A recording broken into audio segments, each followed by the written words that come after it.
All right, let's get into our first discussion now. The political environment in Anambra State has become charged as the state prepares for its governorship election. The Anambra State's governorship election, as scheduled by the Independent National Electoral Commission, is to hold on November the 18th.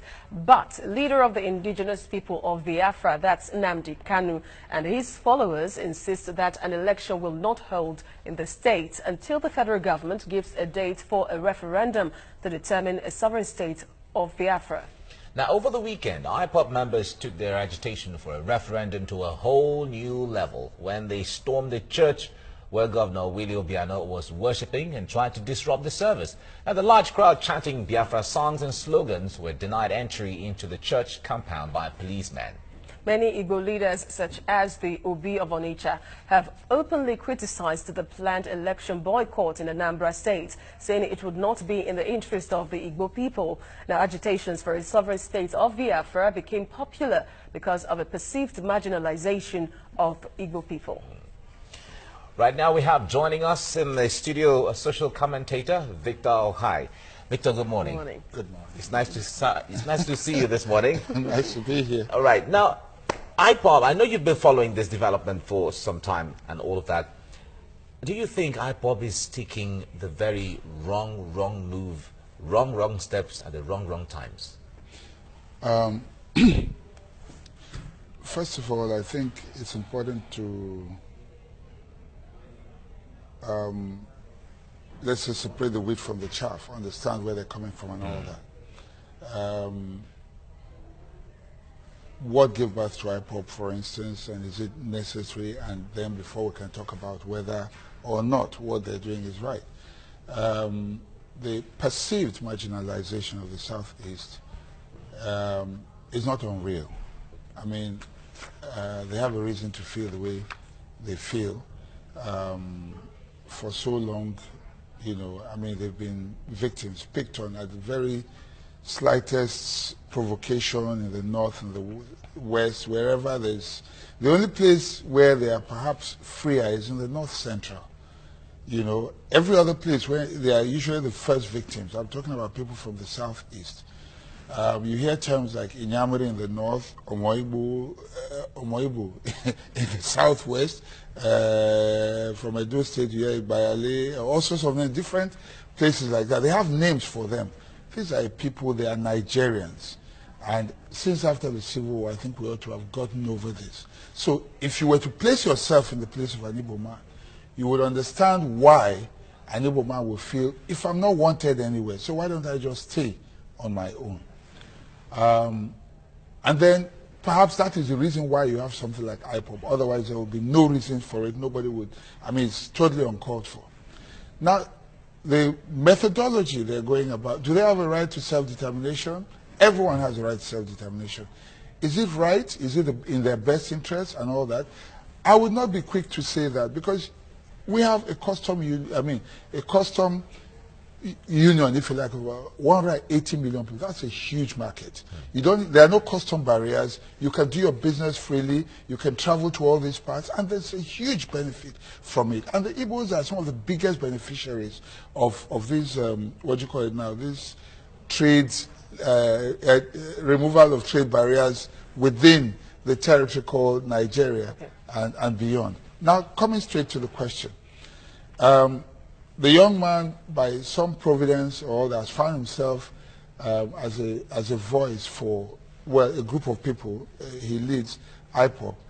And now he wants to take it a step further, even though he's on bail with conditions and all that. And he now assumes that, you know, he's some sort of leader. Because what he's doing is like running an alternate government. He has no right to do that under the laws of this country, because you cannot get up and begin to say there should be no elections unless there are procedures. You have representatives.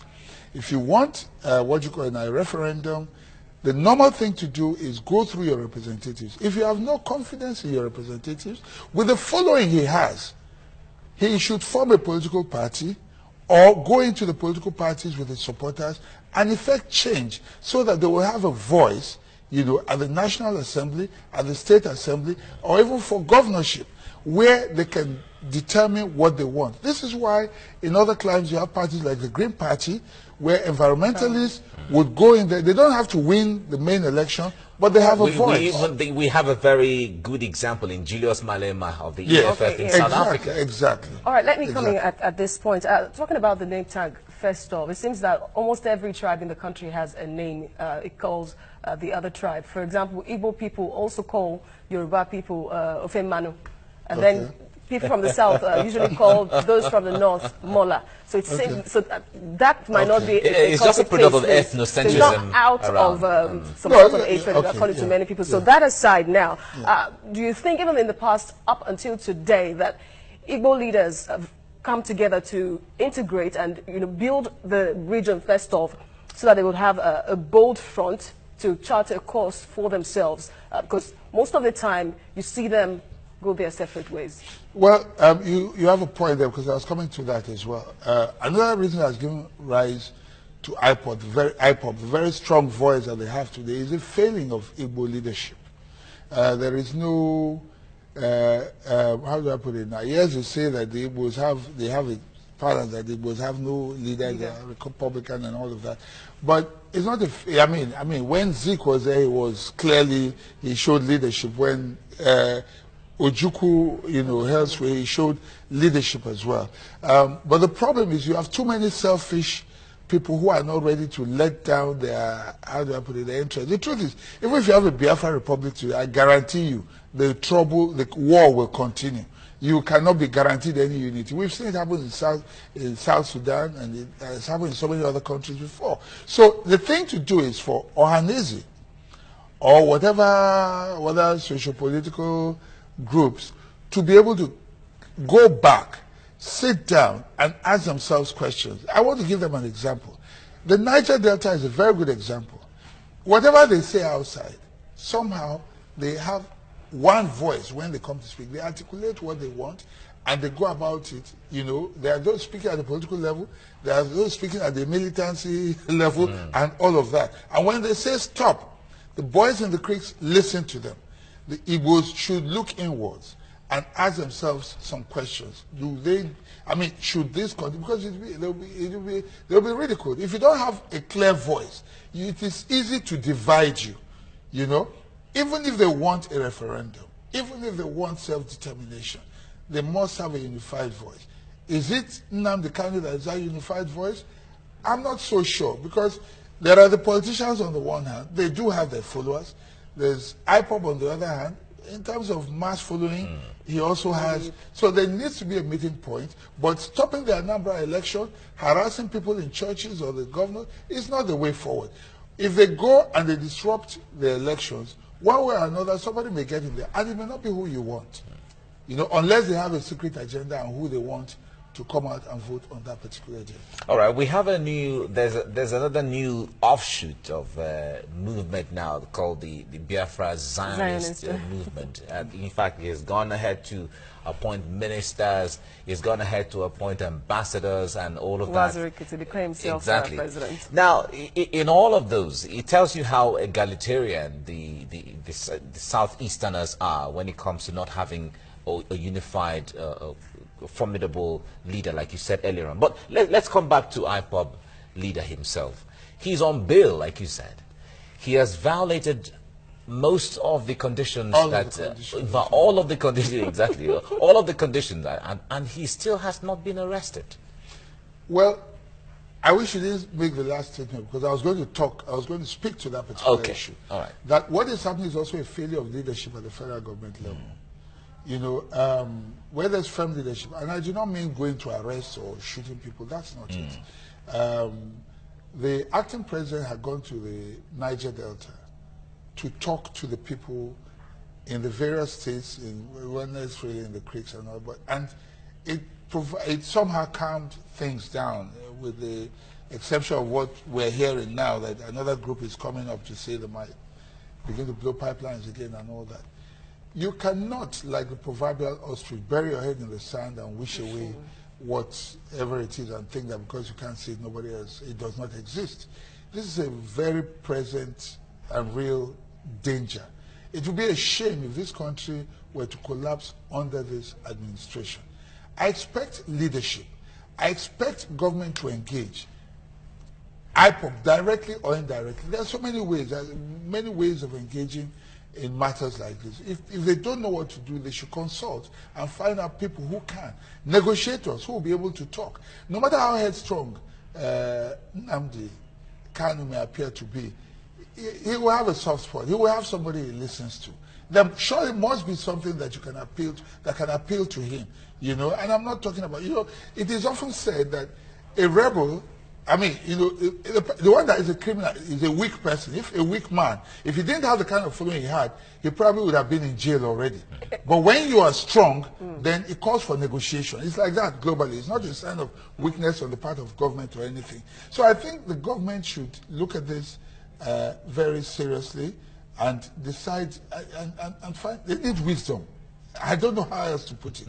The federal government needs wisdom in handling this matter. Wisdom of the elders, you know, or I don't know how to put it, you know, but they need wisdom. And don't you think it's because of this wisdom they've somehow shied away from arresting him again? Because the last time it happened, look at him now, he's emboldened and he has more followers. People go to him. They sort of revere him now. I'm talking about Eastern youth. They see him as, you know, the Messiah that could take them to the promised land called Biafra. So, talking about wisdom, yes, the acting president, you know, put a meeting together, called the Southeastern leaders, but did not call the IPOB members or even Nnamdi Kanu. And Nnamdi Kanu is saying that no election in November in Anambra State. Now, let's just look at it because we cannot push it away. What if on the election day, nobody comes out to vote? Will it be victory for the Nigerian government or IPOB? Because it seems it's going to be a litmus test to the government. You have asked a very good question. Ignoring anyone with the numbers that Kanu commands right now is a huge mistake. He needs to be engaged directly or indirectly. Just like the federal government wanted to engage with Boko Haram, except that Boko Haram was unreasonable, they were not ready to go into any form of negotiation. I've not heard, up to this moment, and I stand to be corrected, that Kanu has said he's not willing to talk. I think he felt slighted. I would say rightly so. The criminal is the one that has no following. If he can command that number, that is like democracy. Do you understand what I'm saying? He doesn't need to be voted for. The people are voting for him by their numbers. You can't ignore the threat that he poses. You can't kill him right now. You can't arrest him anymore. It's difficult. And they have allowed it. Engage him. The people you are calling do not command any numbers. That's the truth. Let's face the reality. It's time. You see, this is what happens when government is surrounded by people who always say you're right. Oh, forget, ignore, and all that. You need people who speak the truth to you. Call this young man, you know, whether secretly, openly, or whatever, discuss with him. What does he want? You don't necessarily have to give in. But the moment you have started discussions, there is, because every man has a bit of ego in him, you know, it doesn't matter if he goes back and brag. They have said, when the text or message comes, he'll go and say, the president has sent for me. It means, okay, they're fine. It doesn't matter. But the president remains the president. He's not the president. And he's just, you know, commanding a small section or a group of people. Whatever you call them, it doesn't matter. But there's a need to engage as quickly as possible for things. That's why I talked about the ostrich. That's the federal government's approach right now. It is wrong. Things are getting worse. It's going to get even worse when other groups take a cue from him. I'm not talking about the Zionist movement now, but from the southwest, you heard about Ulimo the other day. The Niger Delta is talking. North Central. North Central. Otherwise, youth are talking. Southwest. The government cannot control it. I can assure you. The sooner they engage, the better for the government and for all of us. All right. We'll be running off soon, but let me ask this question. You talked about government engaging Kanu and his IPOB movement, but let's create a scenario where the government does not engage them. By November 18th, when the election in Anambra State is supposed to hold. Yes, she asked a question. I didn't quite answer it. Oh, yeah. Let me answer that before you say that. What would it protect? If it doesn't, believe me, it will embolden them so much more. Remember what happened when, you know, He started first by moving out and commanding these troops. They were in Ebonyi. Was it Ebonyi the other day? Or, yeah, Ebonyi. Exactly. You saw the large following. Next, he said he's going to, what you call it now, he's coming to Lagos. And he's already in talks with Afenifere, whether you like it or yes. You understand what I'm saying? That what he's coming for is not as an affront to the Yorubas, but the truth is, a lot of these groups are already, whether we like it or, let me tell you, working together. They're talking at certain levels. The Southwest is the most prepared to live right now. I make bold and I say it on TV here. They are meeting secretly. They have their own government, but they are not confronting the federal government. Once the rest of the country fight and begin to destroy itself, the Southwest will just move neatly without firing a bullet. They made a statement. You understand what I'm saying? Many groups are like that. So let the government not fool itself and think that unless they are complicit and that is what they want. You know, if that happens, November 18 happens and there's no election, there is nothing this government, there will be, I mean, this government would have lost it totally.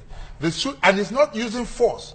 If you go out there with armored tanks, it will not make people come out. Rather, they will rather sit at home. The sooner they engage with KANU, the better. Well, it seems the federal government has their work cut out for them. Thank you very much for your analysis at this time. Victor Okai, a social commentator, thank you for coming. Thank you for having me. Thank you.